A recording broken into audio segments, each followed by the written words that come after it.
Assalamualaikum warahmatullahi wabarakatuh. Dalam video ini saya sampaikan kepada pemilik konten tersebut agar jangan membuat narasi-narasi yang berisi fitnah tak berdasar. Karena belum ada satu pernyataan pun daripada Deddy Mulyadi akan membongkar pesantren Megamendung atau sekolah milik si Rizik Syihab. Pertanyaannya, apakah Kang Deddy Mulyadi berani? Pasti berani lah, apalagi lawannya cuma si Rizik. yang saya simak pada Deddy Mulyadi ini lebih melihat tempat-tempat wisata yang mana mengganggu resapan-resapan air di lahan pegunungan. Sedangkan pondok pesantren Habib Rizik itu isinya kebun semua. Isinya kebun semua dan masyarakat sekitar pun ikut diberdayakan di dalam melestarikan reboisasi tanah dan lain sebagainya. Sebagai pengenalan juga barangkali untuk semua yang belum tahu, pondok pesantren Al-Kultural milik Habib Rizik ini benar-benar pondok pesantren yang cinta alam.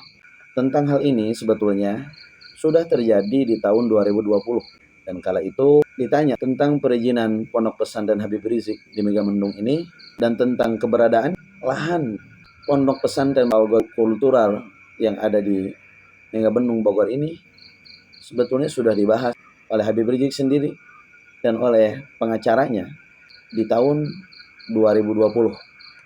Mari kita simak videonya terlebih dahulu. Assalamualaikum warahmatullahi wabarakatuh. Sehubungan dengan adanya somasi dari PT PN8 terkait lahan di Markas Syariah Megamendung, maka dapat kami sampaikan bahwa Habib Rizik sudah melakukan klarifikasi atas hal tersebut melalui video yang ramai sudah beredar. Pesantren ini beberapa tahun terakhir mau diganggu, mau diganggu, saudara.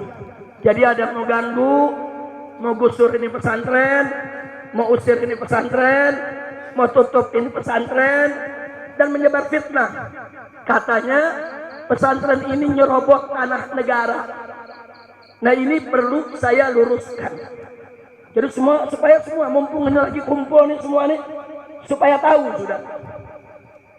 Tanah ini, saudara, sertifikat HGU-nya ya atas nama PTPN, salah satu BUMN. Betul, itu tidak boleh kita pungkiri, saudara. Tapi tanah ini sudah 30 tahun lebih digarap oleh masyarakat, tidak pernah lagi ditangani oleh PTPN, saudara. Catat itu baik-baik. Poin pertama, sertifikat HGU tanah ini, saudara, itu milik PTPN. HGU bukan hak milik. HGU hak guna usaha, saudara, bukan hak milik. Tapi sudah 30 tahun lebih tanah ini digarap oleh masyarakat, oleh warga, saudara, oleh warga Lemah Nendet, oleh warga Pekancilan, saudara. Mereka menggarap tanah ini dan mereka bertani di tanah ini. Nah, lalu kenapa ini saya mau sampaikan? Nah, yang ingin saya garis bawahi, ada undang-undang di negara kita. Perhatikan ini undang-undang, saudara. Satu, undang-undang agraria. Di dalam undang-undang agraria disebutkan, saudara, bahwa kalau satu lahan kosong atau terlantar digarap oleh masyarakat lebih dari 20 tahun, maka masyarakat berhak untuk buat sertifikat, saudara. Ini bukan 20 tahun lagi, sudah lebih dari 30 tahun. Berarti masyarakat berhak tidak? Bukan ngambil tanah negara, saudara. Itu satu. Yang kedua, undang-undang tentang HGU, tentang hak guna usaha. Di situ disebutkan, saudara, sertifikat hak guna usaha tidak bisa diperpanjang atau akan dibatalkan jika satu, lahan itu ditelantarkan oleh pemilik HGU. Lahan itu ditelantarkan oleh pemilik HGU, atau si pemilik HGU tidak menguasai secara fisik lahan tersebut.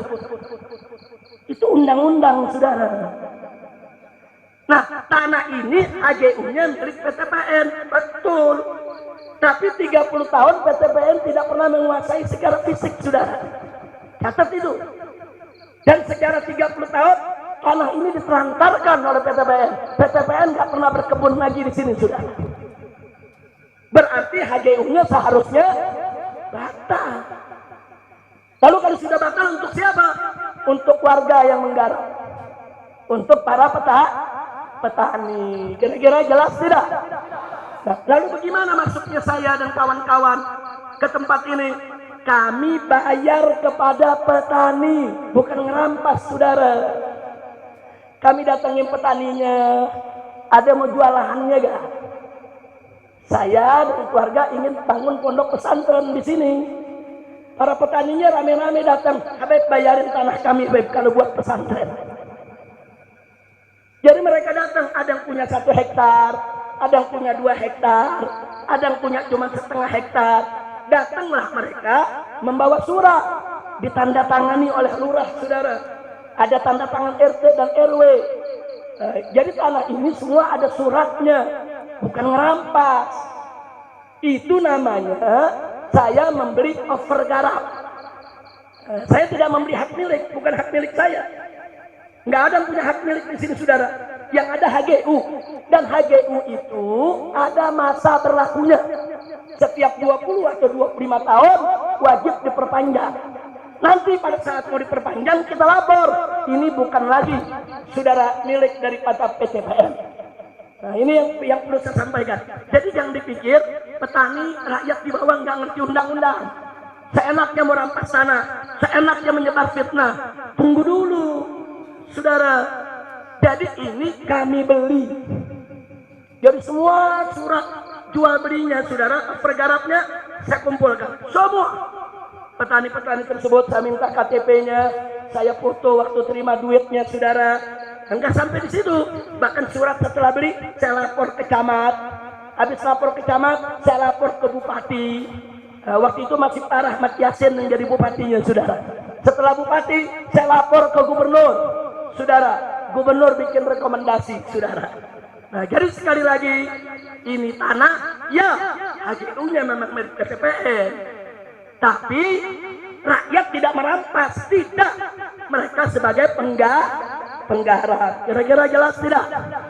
Jelas tidak? Saya bertanya, penggarap itu perampas bukan? Penggarap itu perampok bukan? Penggarap itu pencuri bukan? Saya tidak beli dari pencuri, saya tidak beli dari perampas, saya tidak beli dari perampok, saya beli dari penggarap, petani yang baik, warga di sekitar sini, saudara. Nah, ini yang perlu saya sampaikan. Nah, sekarang yang bagian paling penting lagi, saudara, apa yang ingin saya sampaikan? Ini saya beli, saudara, dengan uang saya, uang keluarga saya, uang kawan-kawan saya, uang kerabat saya, uang sahabat-sahabat saya, bahkan ada uang titipan umat, dan semua, mau yang dari saya ke, mau yang dari umat ke, semua ini wakaf untuk umat, saudara. Jadi ini nggak ada tanah pribadi di sini, saudara. Kami saat ini mentarget ada 100 hektar tanah. Di sini insya Allah akan menjadi markas syariat. 80 hektar, saudara, itu sudah dikuasai oleh markas syariat. Nah, saya katakan sekali lagi, tidak secengkal tanah pun untuk saya, atau putri saya, atau cucu saya, atau menantu saya, saudara, atau keluarga saya. Enggak, ini untuk umat. Jadi kalaupun di sini ada rumah yang saya tempati, saudara, kalau saya sudah tidak mengajar di sini, kalau saya nggak mau lagi urus MS, ya saya mesti keluar. Nggak boleh saya tinggal di sini, saudara. Karena ini wakaf untuk umat. Bukan itu saja. Ini kitab-kitab saya beli. Ini ada puluhan ribu judul, saudara. Ini saya kumpulkan dari semenjak saya sekolah. Dulu saya sekolah dapat beasiswa setiap bulan. Saya pakai separuh buat keluarga, separuh lagi buat beli kitab, saudara. Nah, sampai terkumpul sekarang ini puluhan ribu judul. Dan saat ini di Mekah masih ada 207 karton belum ke bawah, saudara. Untuk apa? Kitab-kitab ini juga bukan untuk saya pribadi, bukan untuk anak saya, bukan untuk cucu saya, bukan untuk menuntu saya, tidak, tapi untuk umat di Pondok Pesantren Markas Syariat, sehingga siapapun boleh untuk baca dan istifadah, sudah. Kira-kira jelas tidak? Jadi kalau saya sudah sampaikan begini, ini MS nggak boleh lagi saya jual. Ini kitab-kitab saya nggak boleh ada lagi yang dijual, sudah. Saya pribadi nggak boleh jual, istri saya nggak boleh jual, anak saya nggak boleh jual, karena semua ini wakaf untuk umat. Kira-kira jelas tidak? Jelas tidak? Nah maka itu kalau ada pihak-pihak yang ingin coba mengusir kami dari tempat ini, kami akan pertahankan ini, karena ini milik umat Islam, bukan milik pribadi. Betul? Siap jaga MS? Siap jaga MS? Takbir! Sallu ala Nabi. Akhirnya sebagai penutup saya mau sampaikan kepada pemerintah khususnya. Kalau memang pemerintah melihat lahan ini perlu diambil oleh negara, enggak, kami enggak nolak. Mau diambil, silakan. Silakan, kapan saja pemerintah mau ambil ini tanah, kalau merasa ini memang tanah negara, dibutuhkan oleh negara, silakan ambil.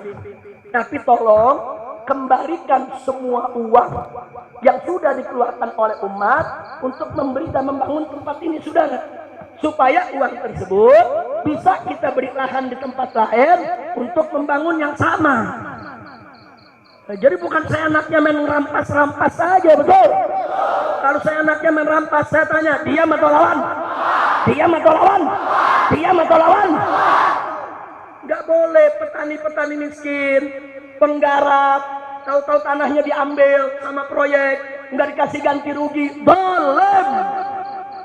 Nggak boleh, saudara. Silakan ambil tanah rakyat, silakan gunakan tanah rakyat untuk negara, silakan. Tapi rakyat wajib untuk diberikan ganti ruginya. Betul? Betul? Maka itu saya mau ajak rakyat, jangan diam kalau tanah Anda tuh dirampas oleh pengusaha, tanah Anda dipaksa diambil, saudara, oleh proyek tanpa ganti rugi. Jangan diam, lawan. Begitu kami tidak akan pernah diam kalau ada yang coba-coba memegang markas syariat. Kira-kira jelas tidak? Jelas tidak?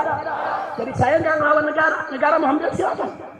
Ambil ini lahan dengan perkebunannya, dengan semua gedung-gedung bangunannya, silakan ambil. Tapi ganti rugi. Duduk, kita hitung-hitungan.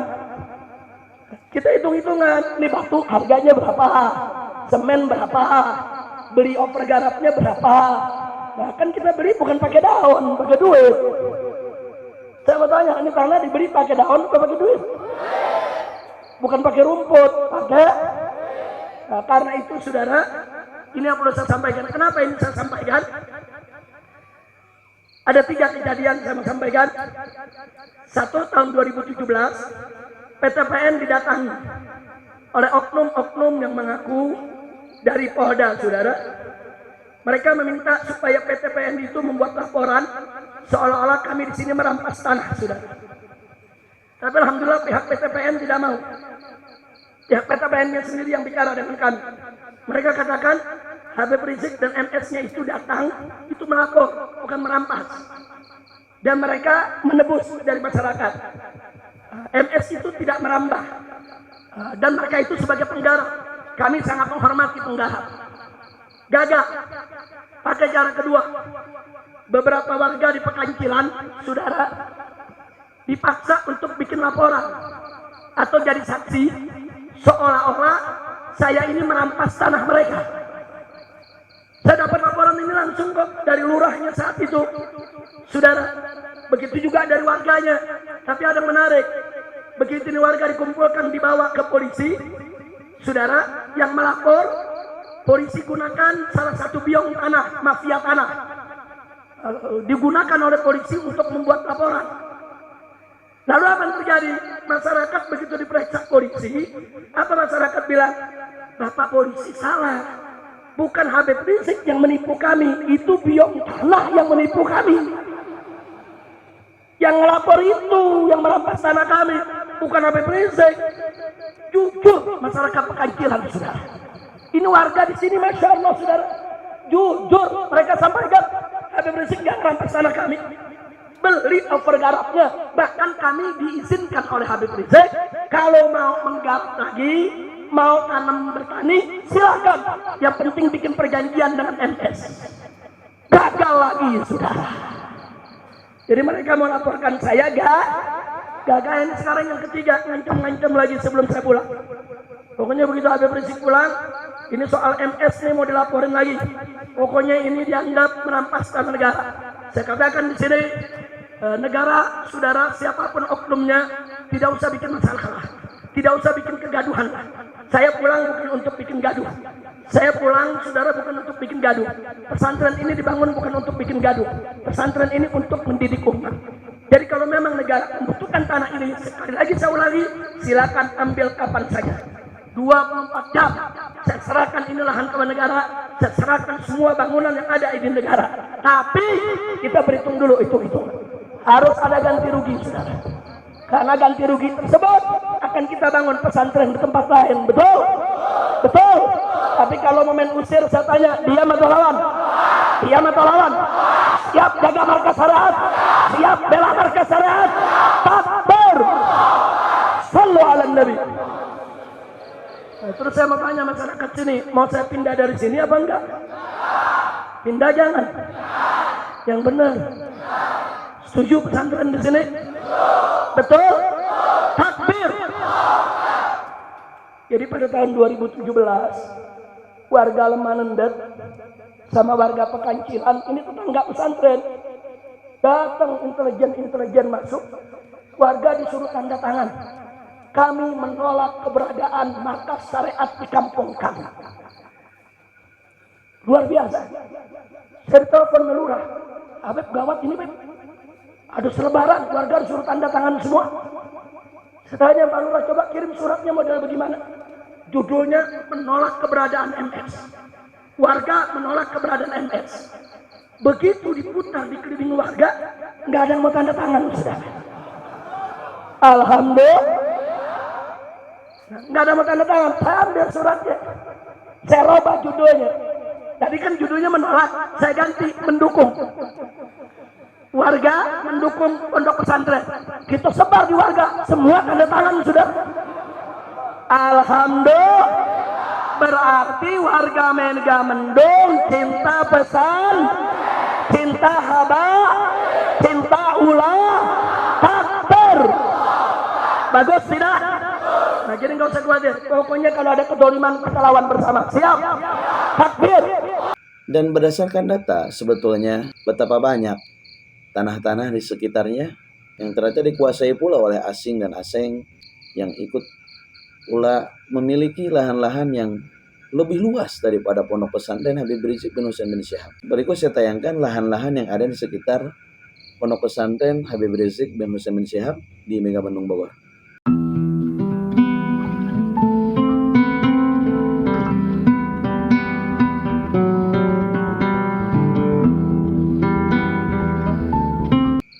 Seharusnya sebagai umat Islam kita mesti bersyukur kepada Allah. Semakin banyak pondok-pondok pesantren, semakin banyak masyarakat yang terdidik, semakin banyak generasi yang terselamatkan, karena pondok pesantren ini besar kecilnya membantu program Gubernur Jawa Barat pada diri sendiri di dalam mendidik masyarakatnya menjadi baik, masyarakatnya menjadi taat, bukan hanya taat kepada agamanya, bahkan dididik pula di dalam ilmu kepesantrenan itu taat, patuh, dan hubul waton minal iman. Cinta terhadap tanah air adalah bagian dari keimanan. Kama qala Asy-Syaikh Wahab Hasbullah, sebagaimana yang disampaikan Asy-Syaikh Wahab Hasbullah. Saya kira narasi ini bukan keluar daripada Edi Mulyadi. Itu husnudzon atau positive thinkingnya saya. Tapi narasi ini dibuat oleh segelintir orang yang memang dia ada dasar tidak suka kepada Habib Rizik bin Husain bin Syihab. Padahal kalau Anda tahu, Habib Rizik bin Husain Syihab itu bukan koruptor. Habib Rizik bin Husain Syihab itu bukan pembunuh. Habib Rizik bin Husain Syihab itu bukan penggusur tanah rakyat. Habib Rizik bin Husain bin Syihab itu adalah ulama dan beliau adalah keturunan Nabi Muhammad SAW yang jujur, teguh, di dalam amar ma'ruf nahi munkar, dan beliaulah yang patut kita ucapkan kepadanya terima kasih yang teramat sangat banyak, karena sosok beliau adalah sosok yang benar-benar istiqomah di dalam amar ma'ruf nahi munkar.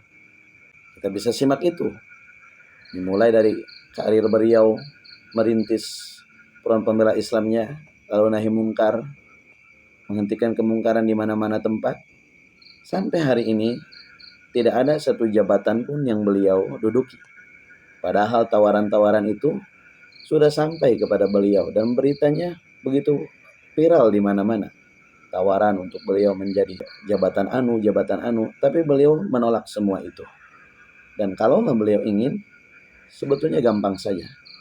Dari situ kita bisa tarik kesimpulan bahwa nahi mungkar beliau ini benar-benar murni lillahi ta'ala, dan murni sebagai bentuk kecintaan beliau kepada tanah airnya Indonesia dan kepada umat Islam khususnya di Indonesia. Itu saja yang bisa saya sampaikan.